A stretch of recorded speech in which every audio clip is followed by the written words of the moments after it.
This is the Billy Frank Jr. Nisqually National Wildlife Refuge. Named after renowned local civil rights activist and environmental steward Billy Frank Jr., the refuge rests just 10 miles east of the state capital of Olympia. This refuge plays a key role in the Puget Sound area. It allows migratory birds a place to rest on their journeys north and south, and it becomes home to many different species of wildlife throughout the year. Over 300 species of wildlife inhabit the refuge throughout the year. One of the key drawing features to so much wildlife is the estuarine function that the refuge provides. The refuge is home to one of the only protected estuaries in Washington state.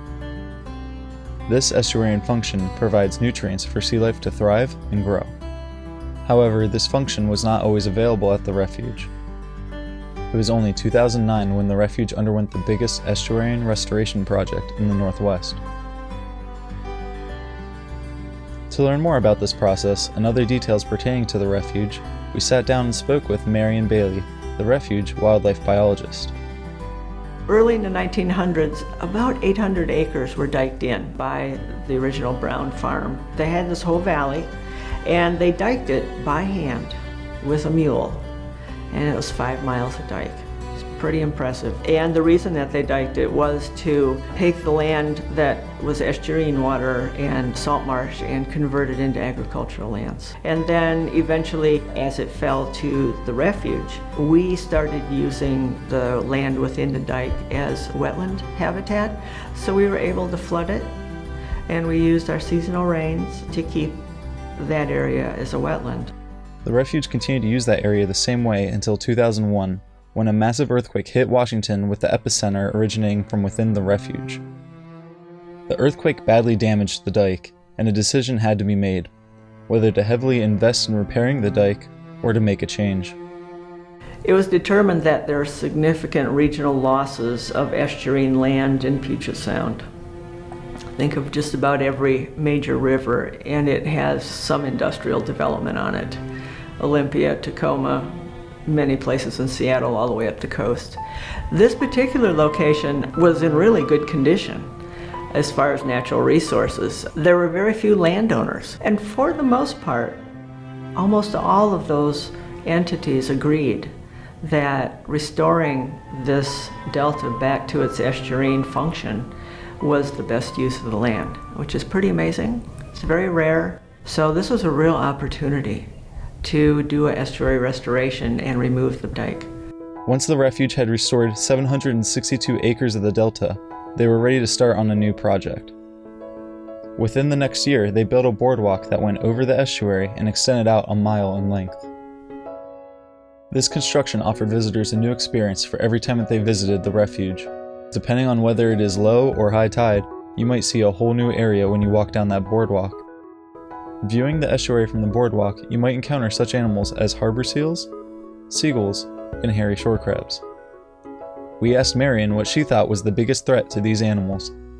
I think, unfortunately, loss of habitat is still the number one. It's been the number one problem for so long, but we're making strides, but it's still out there. Our cities are growing. This area is just a mecca for people to move into. There's so much development going on. So I do believe that that's still a major force. Last year, Tacoma alone grew 2% in population. This is due to growth in the fields of business, schooling, and the arts.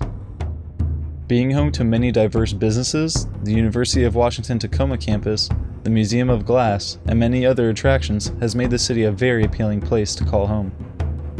As human population grows in the Puget Sound, the refuge and other preservation areas will become more and more vital for the survival of the local wildlife. The refuge takes certain precautions to ensure the protection of the animals that are seeking sanctuary.